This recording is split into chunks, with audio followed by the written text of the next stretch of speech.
დილომშვიდობისა უყურებთ ქრონიკას 9-ზე მე ქეთევან გრიგორაშვილი ვარ. საქართველოს ადვოკატთა ასოციაციის თავმჯდომარედ ირაკლი ყანდაშვილი აირჩიეს. მეორე ტურში ყანდაშვილმა 1473 ხმა მიიღო. თავმჯდომარეობის კიდევ ერთმა კანდიდატმა ირაკლი ჩომახაშვილმა კი 1366. მეორე ტურში სულ 2855-მა ადვოკატმა მისცა ხმა. ადვოკატთა ასოციაციის თავმჯდომარის არჩევნების პირველი ტური 14 დეკემბერს გაიმართა, სადაც აღმასრულებელი საბჭოს, ეთიკის კომისიისა და სარევიზიო კომისიის წევრები აირჩიეს. მოხარული ვარ, რომ დობა მივიღე საკმაოდ დიდი და მეძლევა საშუალება, რომ ჩემ უსაყვარლეს პროფესიას ვემსახურო მომდევნო 4 წლის მანძილზე. თავარი პრიორიტეტი იქნება, რომ ჩვენ ვართ ერთი დიდი ოჯახი, თითოეული ადვოკატი. მე აქ ვერ ხედავ გამარჯვებულს და დამარცხებულს, ეს არის პროცესი, რომელიც პროცესის დასრულების შემდგომ ჩვენ ყველანი ერთად ვართ პროფესიის სამსახურში. გაიმარჯვა ირაკლი ყანდაშვილმა. მე მინდა მას მივულოცო იმ უამრავ ასობით ადვოკატს, რომელმაც ხარი დამიჭირა. მინდა მათ მადლობა გადაუხადო. ჩვენ ყველაფერი გავაკეთეთ იმისთვის, რომ 1366 ადვოკატის ხმა მიგვეღო. საერთო ჯამში ეს არის მთლიანად იურიდიული პროფესიის გამარჯვება, რადგან ჩვენ ჩავატარეთ ძალიან გამჭვირვალე, დემოკრატიული და ძალიან სანდო არჩევნები. ევროკომისიის მიერ გაფართოების შესახებ შეფასების დოკუმენტიდან ამოღებული მუხლები სხვა ქვეყნების შემთხვევაში მიმოხილულია 6-ვე თავი, უკრაინას და მოლდოვას კი მხოლოდ 4 თავი ეძღვნება და საერთოდ გამოტოვებულია ის თავები, რომლებიც კორუფციასა და ადამიანის ფუნდამენტურ უფლებებს ეხება. როდესაც არის ამოღებული ანგარიშდანის პუნქტები, რომლებითაც ევროკომისიამ ყველა სხვა კანდიდატი ქვეყანაში შეაფასა ამ კითხვით ქრონიკამ ევროკავშირის საელჩოს მიმართა, თუმცა დიპლომატიურ უწყებას პასუხი ამ დრომდე არ გაუწია. ქართულ ოცნებაში კი ამბობენ, რომ ევროკომისიის მიზანი არა ფაქტების დადგენა, არამედ დოკუმენტის პოლიტიკური манипуляციისთვის გამოყენებაა.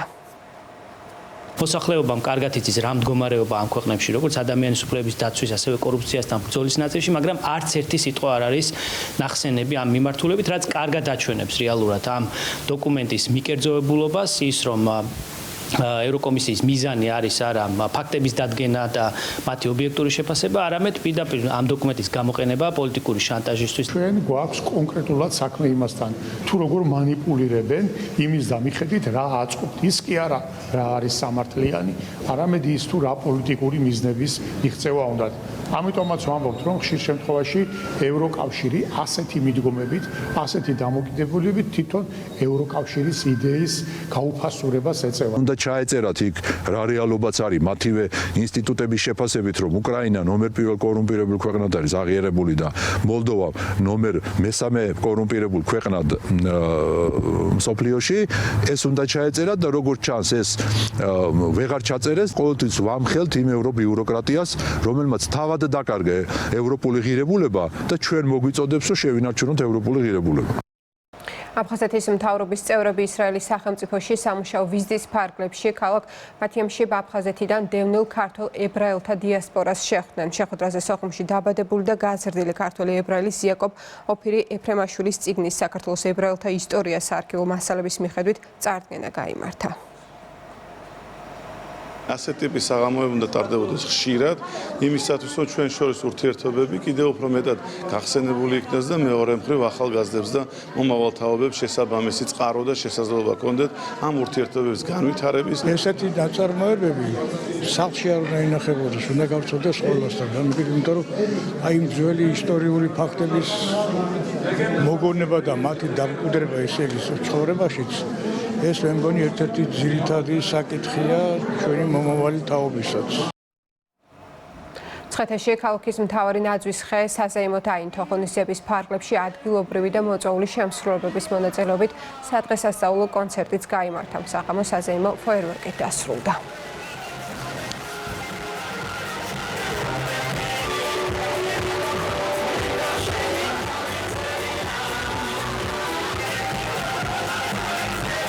ქალაქ მცხეთაში საზეიმო ვითარებაში აინთო მცხეთის მთავარი ნაძვისღე, ჩატარდა კონცერტი, არის შესანიშნავი გარემო, გამოსულია ადგილობრივი მოსახლეობა, ბავშვები, ყველა თაობის საზოგადოება. ღონისძიებაზე იმყოფება ჩვენი მუნიციპალიტეტის მოსახლეობის საკმაოდ დიდი რაოდენობა, მათ შორის ახალგაზრდობა და მინდა მიულოცოს სრულიად საქართველოს დამდეგი 2026 წელი. მიხარია ძალიან მოგწონს კონცერტი, კმაყოფილები ვართ.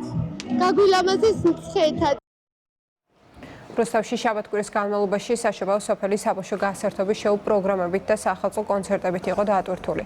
გუშინ საღამოს კი ქალაქის მთავარი ნაძვის ხესთან ზვიად ბოლქვაძისა და რანინელების კონცერტი გაიმართა.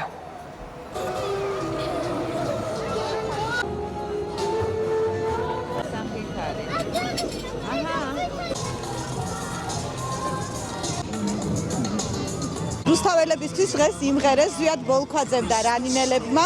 ამით არ სრულდება სახალხო ღონისძიებები 26 დეკემბერს ველოდებით რუსთაველებს კიდევ ერთ ლამაზ საღამოზე. ძალიან კარგად ჩაიარა ჩვენმა კონცერტმა, დაუვიწყარი საღამო იყო. ჩვენც ვისიამოვნეთ და ალბათ სცენარემაც ისიამოვნეს და მოკლედ ყოველს გელოცავთ ახალ წელს. სახალხო ღონისძიებას ზესტაფონმა უმასპინძლა თეატრის მიმდებარე ტერიტორიაზე ქალაქის მთავარი ნაძვის ხის ანთების ღონისძიება გაიმართა, რომელიც გალა კონცერტით დასრულდა.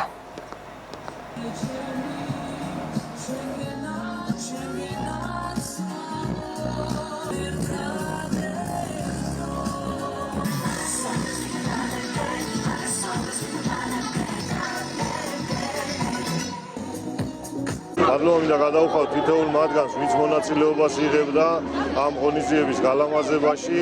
მიხარია რომ დღეს ზესტაფონი ძალიან ლამაზად არის მორთული. გადავსებულია მთელი მოედანი აბსოლუტურად და საოცარი განწყობაა და დარწმუნებული ვარ ისეთი მაგარი კონცერტი გვექნება, ისეთ მაგრად ჩაივლის ყველაფერი, რომ თითოეული ეს ადამიანი ძალიან ბედნიერი კმაყოფილი წავა სახლში. ყოველ დღესასწაულზე მართლად გასასწაული ხდება, თქვენც უყურებთ, რამდენი ხალხია და რამდენი მსურველი ეს სილამაზეები რომ გაიზიარონ და ახალი წელიც და დღესასწაულებიც გაილამაზონ. უკვე რამდენიმე წელია ზესტაფონში ვხდები ნაძვის ხის ანთებას და ძალიან მოწონს. წელს უფრო მეტად დაიხვეწა და გალამაზდა ჩვენ ზესტაფონი ეს პატარა ქალაქი და ძალიან ბედნიერი ვარ და ძალიან ლამაზია ყველაფერი.